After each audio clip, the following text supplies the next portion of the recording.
Baker and his colleagues published the results in an academic journal, but they didn't get much attention. So they kept on testing. Other supplements produced results that were no less disturbing. Upwards of 15% of supplements like sol palmetto or not sol palmetto. Supplements like devil's claw, 100% are not devil's claw or contaminated with some other problem. What I see in this is that there are those who take the easy way out, a fraudulent way, and want to put something in the bottle that's cheap and readily available, and buyer beware. With billions of dollars at stake, it's no surprise that the supplement industry is a powerful force in Washington.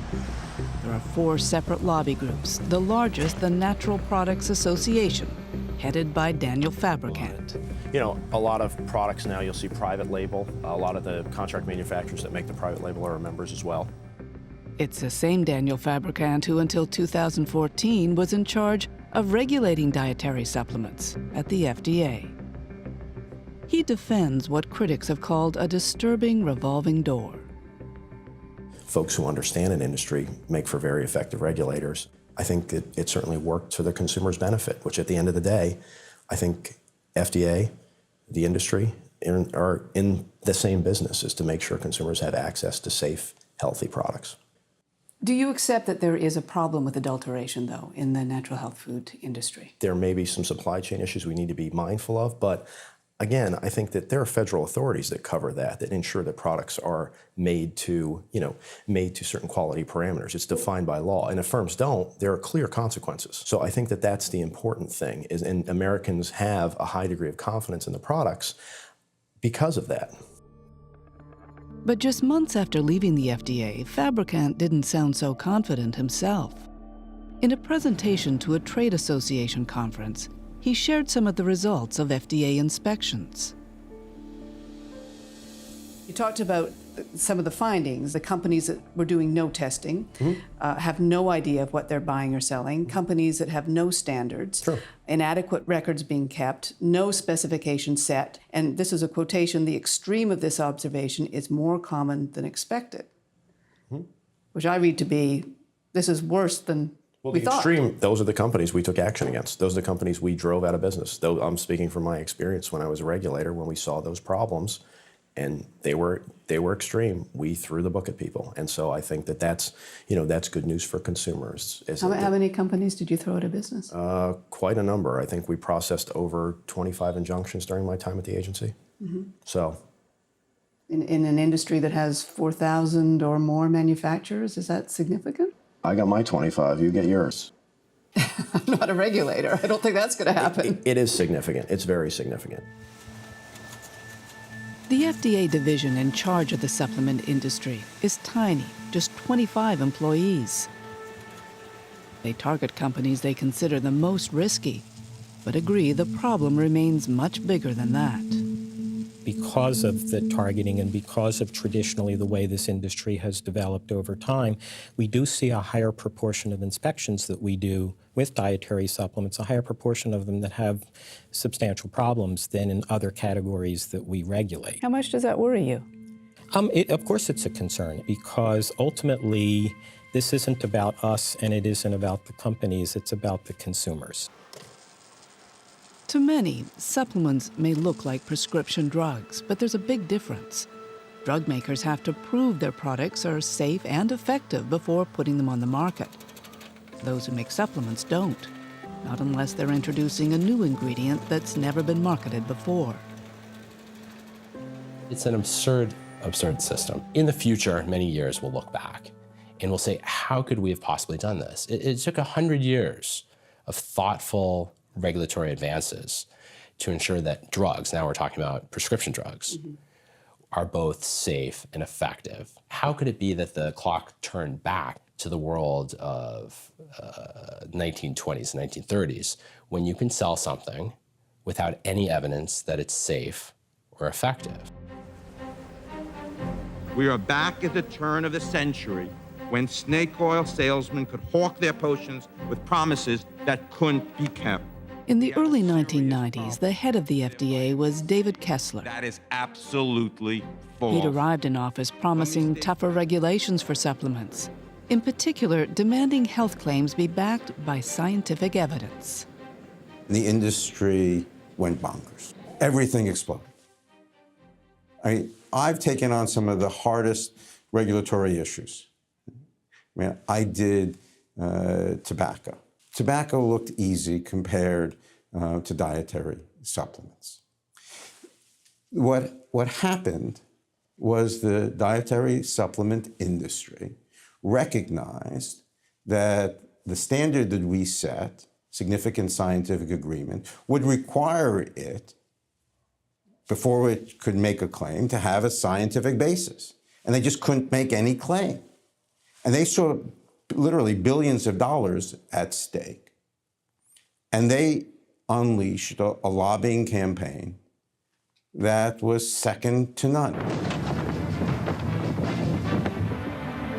The campaign was as dramatic as it was effective. Freeze! Hey, guys, it's only vitamin. Complete with Hollywood stars. Vitamin C, like in oranges.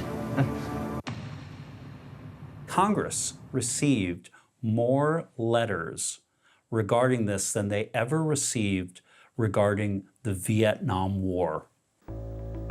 Dan Hurley has written what many consider the definitive account of the industry's battle with the regulator.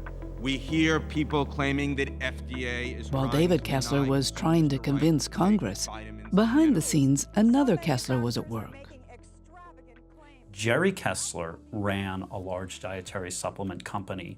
He was a very strong-willed character. The FDA is going to limit potencies of vitamins, which is what they've said. The FDA is going to take herbs and make them drugs. And he called together every leading manufacturer to come out to his ranch in California, which used to belong to Ray Kroc of McDonald's, okay? So Jerry basically stands up before the group and says, this is either the end of our industry or a new beginning, and we have to defend our interests. Jerry Kessler would turn out to be a very effective lobbyist, joining forces with powerful political friends. Because today we honor the wishes of 100 million people, consumers of dietary supplements. Friends like Senator Orrin Hatch of Utah. The senator declined to be interviewed. His state is seen as the global center for dietary supplement manufacturing. His son has lobbied for the industry, and Hatch himself has owned shares in at least one supplement company. He's never hidden the fact he's a believer. We know that the American people are not a bunch of kooks or a bunch of dummies. And what the people want is a right to use products which have helped them for centuries. The campaign worked. Jerry Kessler said, forget this law that's going to actually regulate. We need a law that says you can't regulate these products. And he named it the Dietary Supplement Health and Education Act. He came up with the name of it. Jerry Kessler did, a manufacturer. The one concession the FDA did get was an agreement that manufacturers would not make unproven health claims. And so, for example, they can't say their products cure arthritis or prevent heart disease.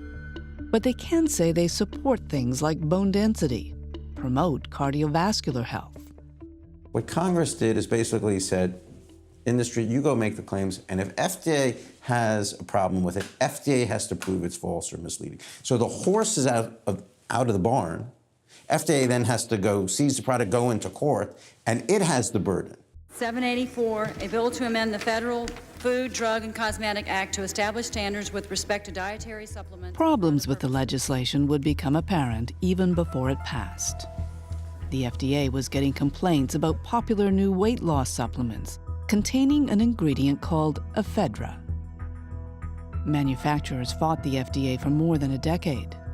Yesterday, 23-year-old Steve Beckler became the first baseball player ever to die in spring. It wasn't until a young major league pitcher died after taking ephedra but sales were halted. A stimulant called ephedra. By then, more than 160 deaths had been linked to the supplement.